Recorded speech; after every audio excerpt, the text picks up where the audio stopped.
السلام علیکم ورحمۃ اللہ وبرکاتہ۔ الحمد للہ رب العالمین والعاقبۃ للمتقین والصلاة والسلام علی رسولہ محمد وآلہ وصحبہ اجمعین، نحمدہ ونستعینہ ونستغفرہ ونؤمن بہ ونتوکل علیہ ونعوذ باللہ من شرور انفسنا ومن سیئات اعمالنا، من یہدہ اللہ فلا مضل لہ ومن یضللہ فلا ہادی لہ، ونشهد ان لا الہ الا اللہ وحدہ لا شریک لہ، ونشهد ان سیدنا مولانا محمدا عبدہ ورسولہ، اما بعد۔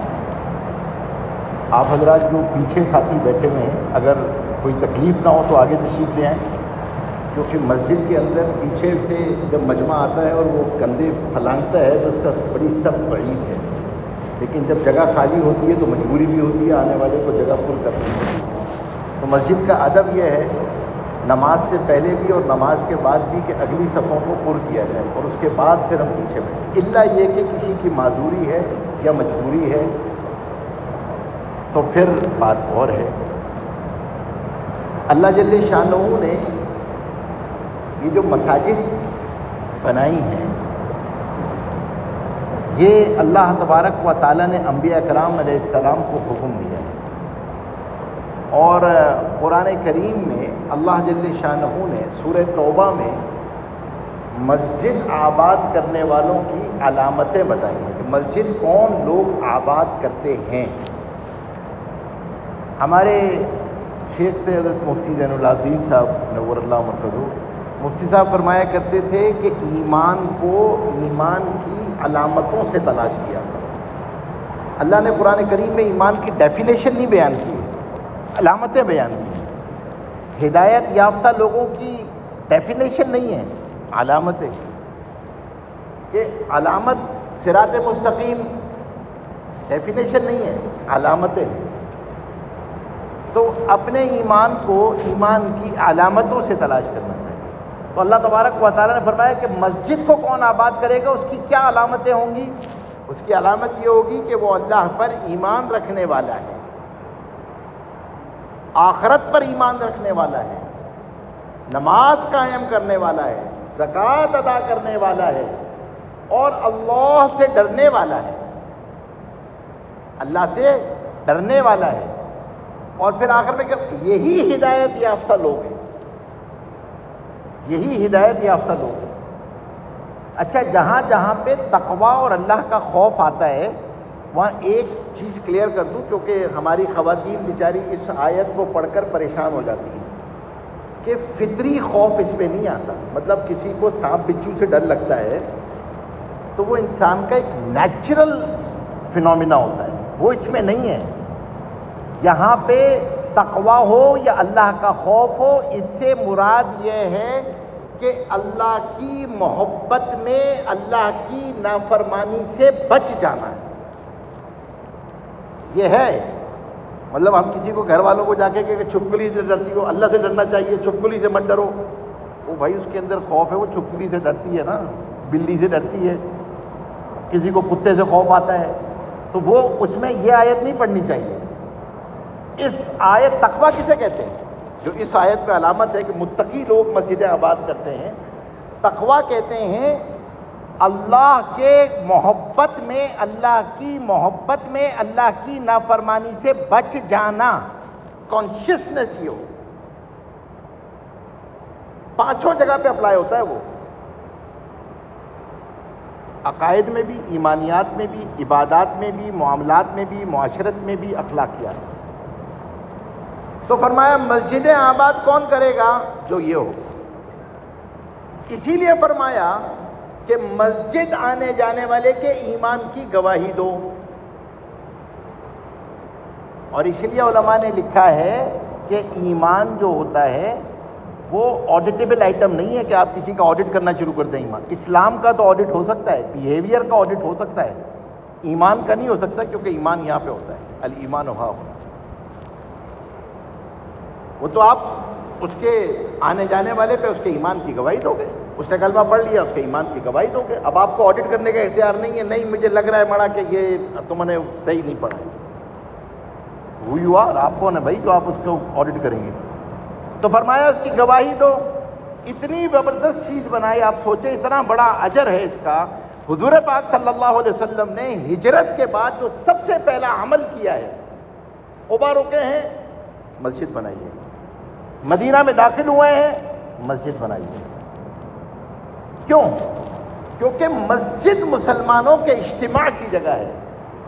اور فرمایا جس نے مسجد بنائی, اللہ تبارک و تعالیٰ نے وعدہ کیا جنت میں اس کے لیے گھر بنائیں گے, چھوٹا بناؤ یا بڑی بناؤ. تو علماء نے لکھا ہے یہ وہ واحد صدقہ جاریہ ہے کہ مرنے کے بعد بھی اس کا اجر پہنچتا رہتا ہے. یہ ریمیٹنس اکاؤنٹ کھلا ہی رہتا ہے قبر میں, ریمیٹنس پہنچتا رہتا ہے. یہ سارے کاروباری نے, کسی نے دبئی میں کھولا ہوا ہے, کسی نے کہیں کھولا ہوا ہے. میں کہتا ہوں ارے دبئی کا چھوڑو, قبر کا ریمیٹنس اکاؤنٹ کھول کے جاؤ کہ قبر میں پہنچتا رہے ریمیٹنس. کچھ نہ کچھ نہ ہو تو ہمارے استاد کہا کرتے تھے ارے مسجد کا ایک محراب ہی خرید دو, ایک محراب ڈال دو, مسجد کے مصلی ڈال دو, ایک مصلی لے لو, کچھ حصہ تمہارا مسجد میں پڑ جائے, قیامت تک جتنے لوگ نماز پڑھیں گے اجر تمہیں مل رہا ہوگا اس پہ. اور فرمایا اللہ اکبر, فرمایا ایمان نیکیوں میں یہ بھی بڑی نیکیوں میں مسجد کی صفائی کرنا, چاہے ایک تنکا ہٹا دو. اس لیے میں کہا کرتا ہوں تمام کو کہ بھائی اللہ کے واسطے کوئی دن مسجد میں ایسا ہونا چاہیے کہ ہم اپنے بچوں کو لے کر آئیں اور مسجد کو صاف کریں, عادی بنائیں ان کو کہ یہ اللہ کا گھر ہے, اللہ کا گھر ہے یہ. تو مسجدوں کے ساتھ اپنی تعلق کو جوڑنا, اس کی صفائی کا اہتمام کرنا. پھر علماء نے فرمایا کہ ایمان کی علامت ہے محشر کے میدان میں جس دن اللہ کے عرش کے سائے کے علاوہ کوئی سایہ نہیں ہوگا. جو 7 لوگ اس دن اللہ کے عرش کے سائے کے نیچے ہوں گے, ان میں ایک وہ بھی ہوگا جس کا دل مسجد سے اٹکا رہتا ہے, گیا پھر مسجد میں آنے کی فکر ہے. وہ مسجد سے باہر جا کے ایسا ہوتا ہے جیسا مچھلی پانی سے باہر. اب ہم اپنی ڈائگنوسس انالیسس خود کر لیں. کچھ لوگوں کو مسجد میں اتنی جلدی بھاگنے کی ہوتی ہے کہ ایسا لگتا ہے جیسے پانی سے باہر ہیں. مسجد میں آنا, وقت سے پہلے آنا, آپ سوچو اتنا بڑا اجر ہے کہ ہر قدم ایک گناہ معاف ہو رہا ہے, ایک گناہ معاف ہو رہا ہے, ایک نیکی مل رہی ہے ہر قدم پہ جو مسجد کی طرف بڑھ رہا ہے. آپ آ کر بیٹھ گئے, جب تک نماز کے انتظار میں بیٹھے ہیں فرشتے آپ کے لیے دعا کر رہے ہیں. نماز کے بعد بیٹھے رہے, فرشتے آپ کے لیے دعا کر رہے ہیں. آپ فرشتوں کو دعاؤں میں ساتھ کرنا چاہتے ہو, مسجد میں آنے کا اہتمام کر لو. نماز سے پہلے آ کے بیٹھو, نماز کے بعد تھوڑی دیر بیٹھے رہو. اب جب حضور پاک صلی اللہ علیہ وسلم نے مسجد آباد کی تو مسجد کیا چیز ہے میرے بھائیوں؟ مسجد اسلامی معاشرے میں ایمان اور اعمال کا بجلی گھر ہے, پاور اسٹیشن ہے. یہاں سے سپلائی ہوتی ہے پورے محلے میں.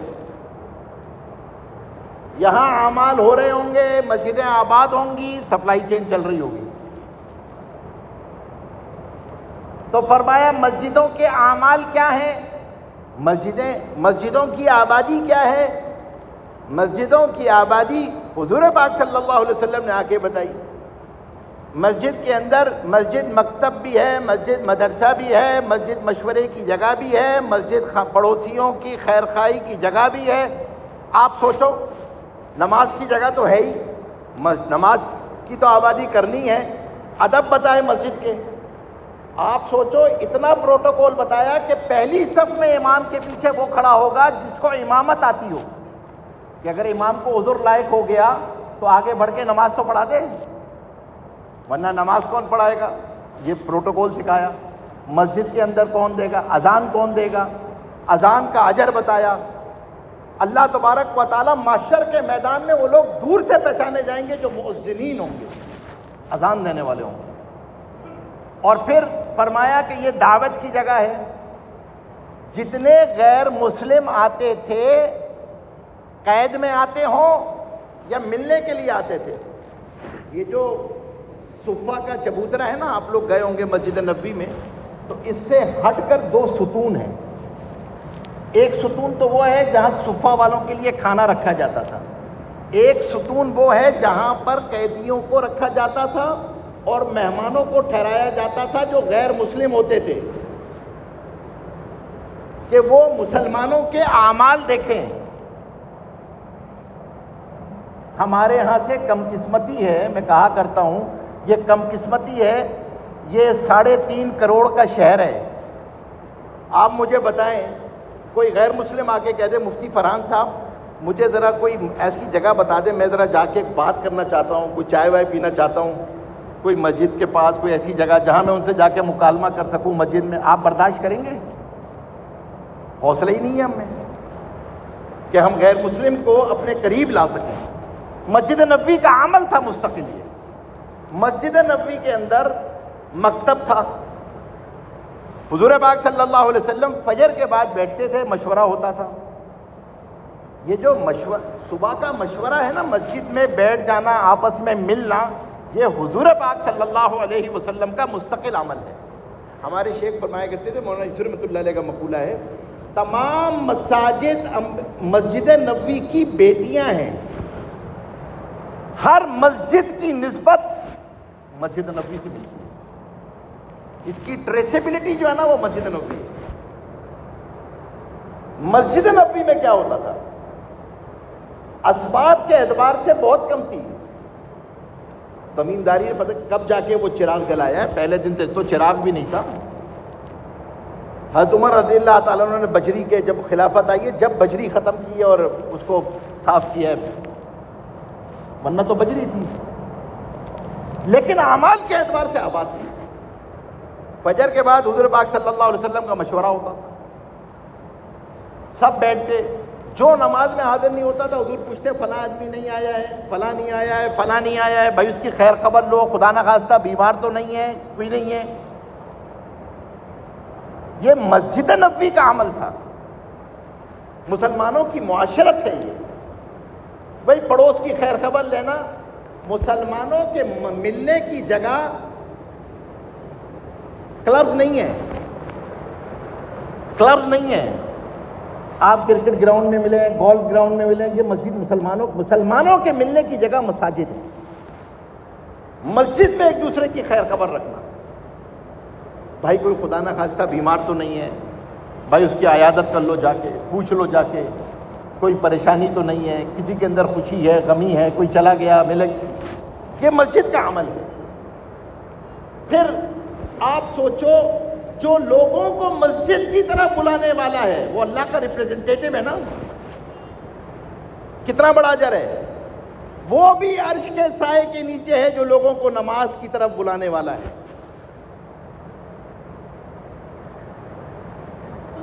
اتنی بڑی نسبت ہے. مسجد سے ہماری نسبت کوئی نہ کوئی جڑی ہوئی ہونی چاہیے. مسجد آباد کرنے والے ہوں. مسجد کے اندر دوسرا بڑا کام مسجد کا،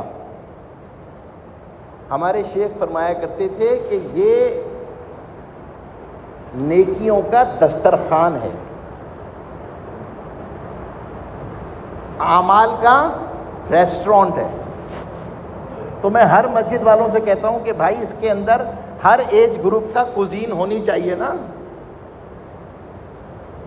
بھائی آپ جاتے ہو تو کسی کو جانا ہو، بچوں کو کیا چاہیے ہوتا ہے، بھائی آپ کے پاس فرینچ فرائز ہیں، ذرا فرینچ فرائز لے آئیے گا.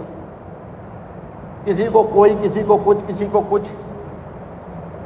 تو مسجد کے اعمال ہر ایج گروپ کے اعتبار سے ہونے چاہیے. کیا مطلب؟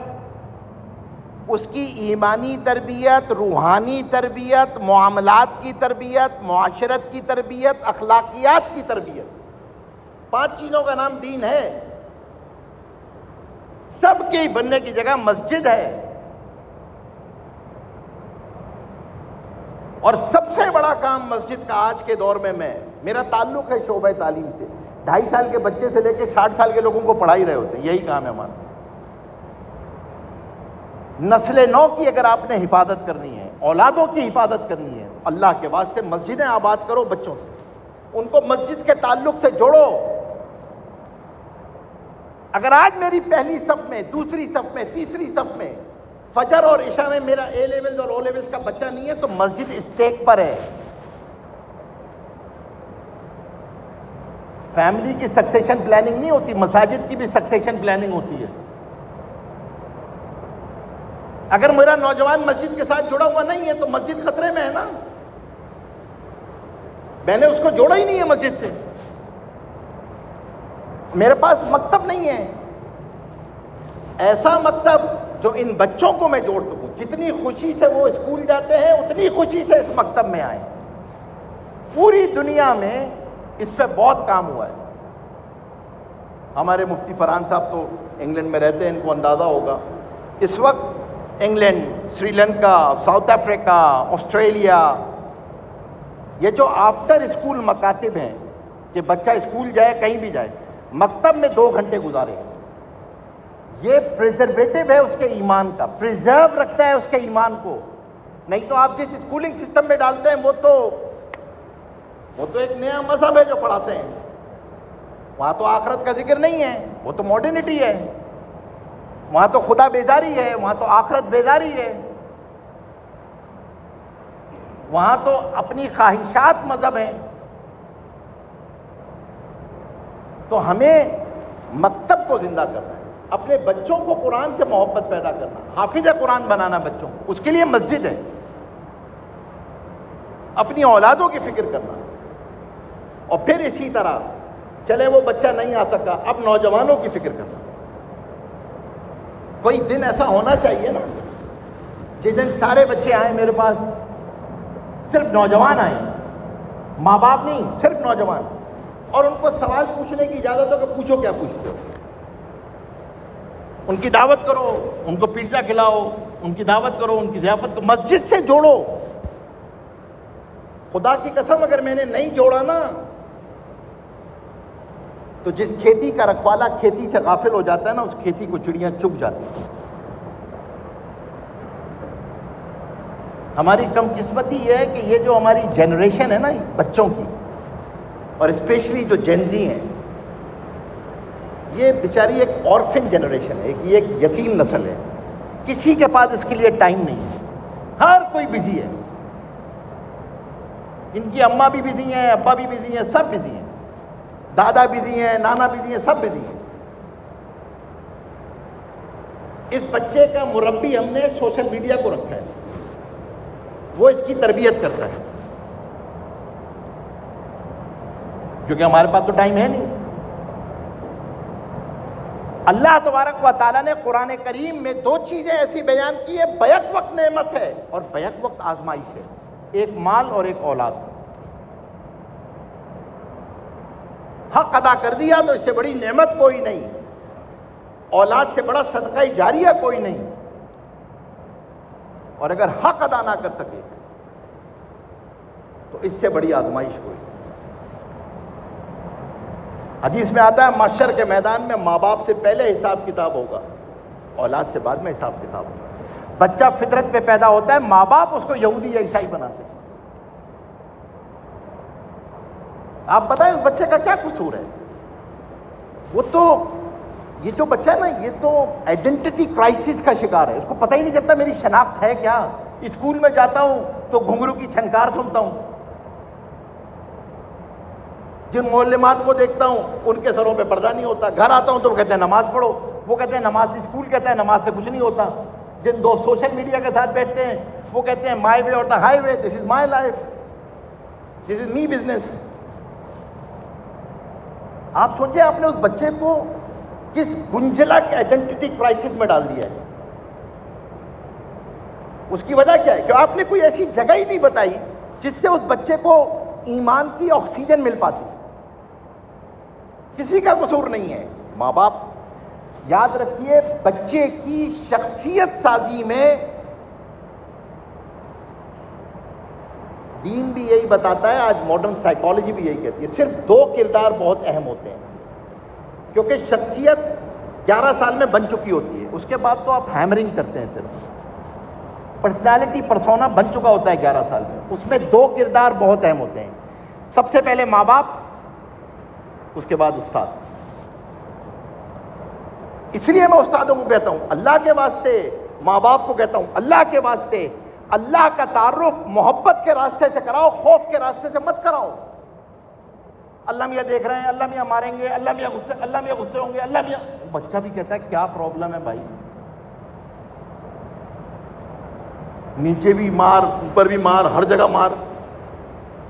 وہ بھائی محبت کے راستے سے کراؤ نا. سب کچھ اللہ نے دیا ہے, ساری نعمتیں اللہ کی ہیں, شکر کے راستے سے کراؤ.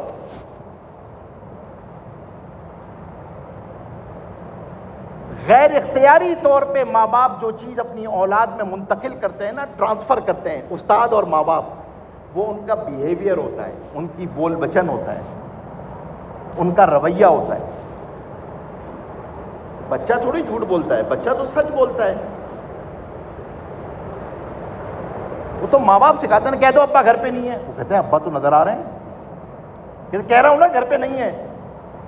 تو اس کو پہلے سمجھ میں نہیں آتا, یہ آورز اینڈ آورز گھنٹوں کی انویسٹمنٹ ہوتی ہے, تب وہ جھوٹ بولنا سیکھتا ہے.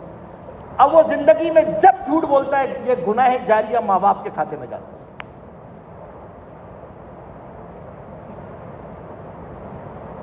اور کتنی خطرناک چیز پیدا کی ہے کہ حدیث کہہ رہی ہے ایمان اور جھوٹ ایک دل میں جمع نہیں ہوتے. میں ہمیشہ ایڈمیشن پروسیس میں دیکھتا ہوں, آپ سوچو آپ برتھ سرٹیفکیٹ پہ غلط ڈیٹ لکھوانا تو اپنا مطلب قانونی شہری حق سمجھتا ہے ہر آدمی. وہ اللہ کے واسطے یہ گناہ جاریہ, نکاح ہوگا تو اگلا جھوٹ بولے گا, نوکری میں جائے گا جب جھوٹ بولے گا, ریٹائرمنٹ کا وقت آئے گا جب جھوٹ بولے گا. سارا گناہ ماں باپ کے کھاتے میں.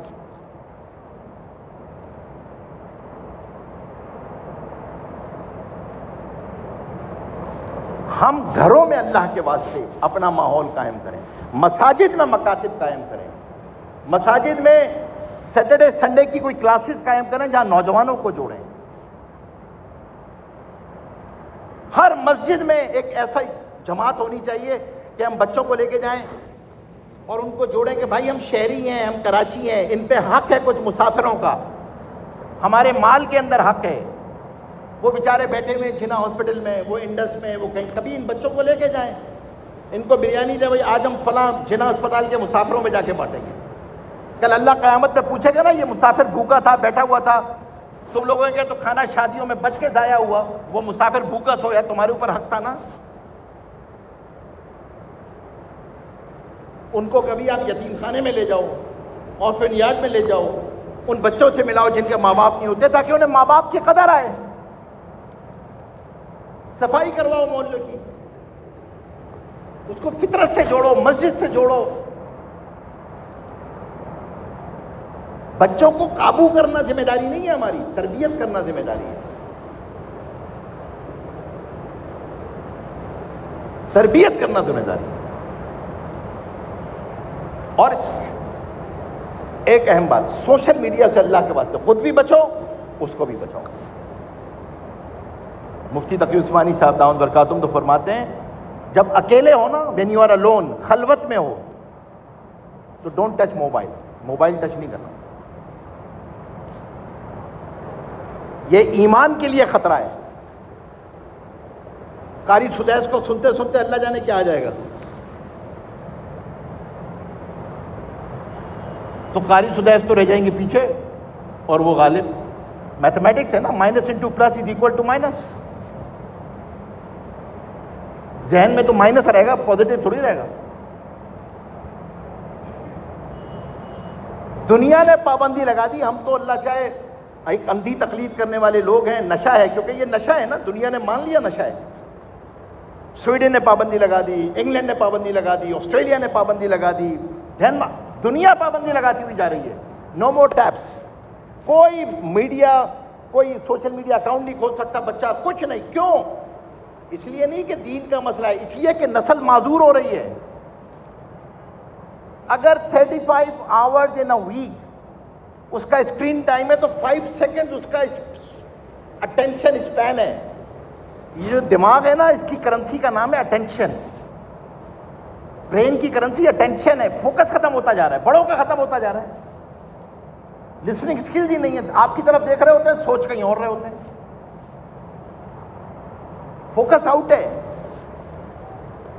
اور دین کا ہر عمل فوکس سکھاتا ہے، نماز فوکس، قرآن فوکس، ذکر فوکس، مراقبہ فوکس۔ کیوں؟ کیونکہ اٹینشن کرنسی ہے نا۔ تو اپنے بچوں کو اس سے یہ دجالیت کا ایک روپ ہے۔ ہمارے شیخ فرماتے تھے دجال کے آنے سے پہلے نا دجل آئے گا۔ دجل کہتے ہیں حق اور باطل کا اس طرح مکس ہو جانا کہ آپ کو پتہ ہی نہ چلے حق کیا ہے، آپ ٹریپ ہو جائیں گے، آپ کی زندگی کا ریموٹ کنٹرول کسی اور کے ہاتھ میں ہوگا۔ وہ جب چاہے گا آپ کو غصہ دلائے گا، جب چاہے گا آپ کو ٹھنڈا کر دے گا، جب چاہے گا آپ کو چل کر دے گا۔ ایک نشہ ہے، جیسے نشے میں آدمی کو نہیں پتا ہوتا اس کو بھی نہیں پتا ہوتا۔ اللہ کے واسطے اپنی اولاد کو اس سے دور رکھیں۔ تو آپ سے میری یہ درخواست ہے کہ دیکھیں 4 چیزیں میں نے بیان کی ہیں۔ مساجد کو آباد کرو، ہر آدمی اپنا حصہ ڈالے، آدھا پون گھنٹہ مسجد کو دو، اللہ کے واسطے مسجد کو دو، نماز کے علاوہ مسجد میں بیٹھو، مسجد کو آباد کرو۔ نمبر 2، مسجد میں مکاتب قائم کرو۔ یہ ریسٹورینٹ ہے نا نیکی کا، تو ہر ایک کی ڈش ہونی چاہیے نا۔ یہ تھوڑی ہے مسجد میں صرف سینئر سٹیزن کی ڈش ہے، باقی ڈش ہی نہیں ہے۔ حلقات ہو مختلف قسم کے، مکتب پراپر ہو۔ اور تیسرا یہ اب تو ضرورت ہے دنیا میں کہ اللہ کے واسطے اپنا حصہ ڈالو، اپنی اولادوں کو اسلامک اسکولز میں داخل کراؤ۔ چوتھا یہ کہ اپنے گھروں میں ماحول قائم کرو، اللہ کے واسطے بچوں سے دوستی کرو، بچوں کے ساتھ بیٹھو، انہیں سوشل میڈیا کے حوالے مت کرو، یہ نسل معذور ہو جائے گی۔ یہ سب سے بڑا صدقہ جاری، آپ کی بیلنس شیٹ میں اس سے بڑا ایسٹ نہیں ہے کوئی۔ اور آخری چیز یہ کہ ان سب کے لیے نیت بھی کرو، ارادہ بھی کرو، دعا بھی کرو۔ اللہ غنی ہے، اللہ کسی کا محتاج نہیں ہے، وہ مسجد کسی سے بھی بنوا دے گا۔ اس نے اپنے گھر کی حفاظت چڑیوں سے کر لی تھی، ہم محتاج ہیں۔ اولاد کی تربیت میں سب سے بڑا وظیفہ ماں باپ کی دعا ہے، دعا ہے، دعا ہے، دعا ہے۔ دعاؤں کا اہتمام کریں، اللہ سے مانگیں، بچے سے دوستی کریں۔ خواہشات پورے کرنے کا نام تربیت نہیں ہے۔ اگر اس کو تربیت سمجھا نا تو وہ آپ کو اے ٹی ایم مشین کی طرح استعمال کرے گا۔ جب تک اے ٹی ایم کارڈ چل رہا ہے ٹھیک ہے، اس کے بعد تو کون میں کون۔ اللہ کے واسطے اس سے محبت کرو، دوستی کرو، تعلق کرو، اچھا استاد اس کو لے کے دو، اچھا مینٹور لے کے دو، مسجد میں مکاتب کو قائم کرو۔ یہ ہم سب کی ذمہ داری ہے، ورنہ اللہ قیامت میں ہم سب سے پوچھے گا، سب سے پوچھو گی۔ یہ اللہ کا گھر ہے، جو اللہ کے گھر کو آباد کرے گا اللہ اس کے گھروں کو آباد کرے گا۔ جو لوگ مسجدوں کو آباد کرنے والے ہوتے ہیں، آسمان سے جو آفتیں اترتی ہیں وہ ایسے لوگوں سے ہٹا لی جاتی ہیں جو مسجدوں کو آباد کرنے والے ہوتے ہیں۔ تو آپ سے میری یہ درخواست ہے، اللہ پاک ہم سب کو عمل کرنے کی توفیق عطا فرمائے۔ وآخر دعوانا الحمدللہ رب العالمین۔